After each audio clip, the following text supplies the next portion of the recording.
জয় Bangla slogan যে সৃষ্টি হয়েছিল, তারা শেখ হাসিনাকে অনুসরণ করে রাজনীতি করে তারা সেই শেখ হাসিনার কুরুচিপূর্ণ বক্তব্য তাদের মধ্যে রেখে আজও তারা ভুলতে পারে নাই। আমরা এনসিপি নেতাদেরকে বলতে চাই, কুরুচিপূর্ণ বক্তব্য দিয়ে রাজনীতিতে বেশি দূর যাওয়া যায় না। রাষ্ট্রীয় প্রটোকলে হয়তোবা কিছুদিন সিনিয়র নেতা কর্মীদের খারাপ কথা বলে কিছুদিন জনসম্মুখে থাকা যায়, কিন্তু আপনাদেরকে মনে রাখতে হবে রাষ্ট্রীয় প্রটোকল বেশি দিন থাকে না। দেশের জনগণ ইচ্ছা করলে রাজনৈতিক প্রটোকল যে কোনো সময় রাষ্ট্রীয় প্রটোকল তারা উঠিয়ে নিতে পারে।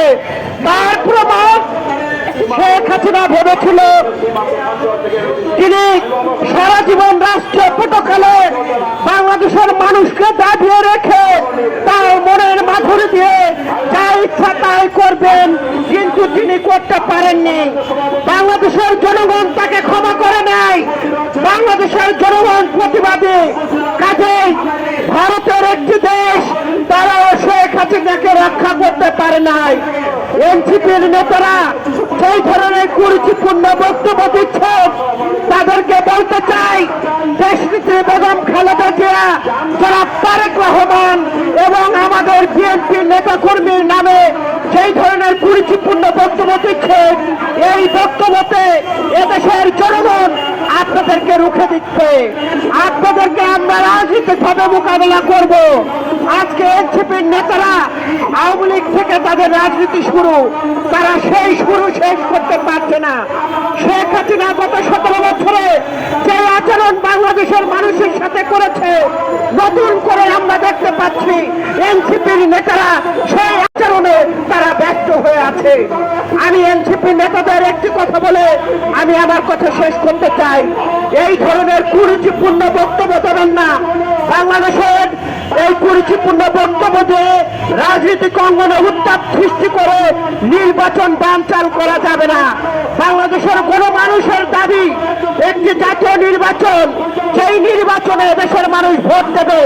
কাজেই এই ভোট দানকে বিরত রাখার জন্য আপনারা যে ষড়যন্ত্র করছেন, এই ষড়যন্ত্র এদেশের মানুষ রুখে দেবে ইনশাআল্লাহ। বাংলাদেশের মানুষকে নিয়ে, বাংলাদেশের ভোট অধিকার নিয়ে কেউ যদি ছিনিমিনি খেলে এবং ষড়যন্ত্র করে, তাদের রক্ষা হবে না। রাষ্ট্রীয় প্রটোকলে থেকে নতুন গোপালগঞ্জ থেকে পালিয়ে আসতে হয়েছে।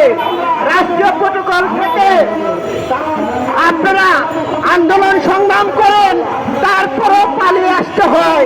বিএনপি কখনো রাষ্ট্রীয় প্রটোকলে রাজনীতি করে না, বিএনপি জনগণের প্রটোকলে রাজনীতি করে।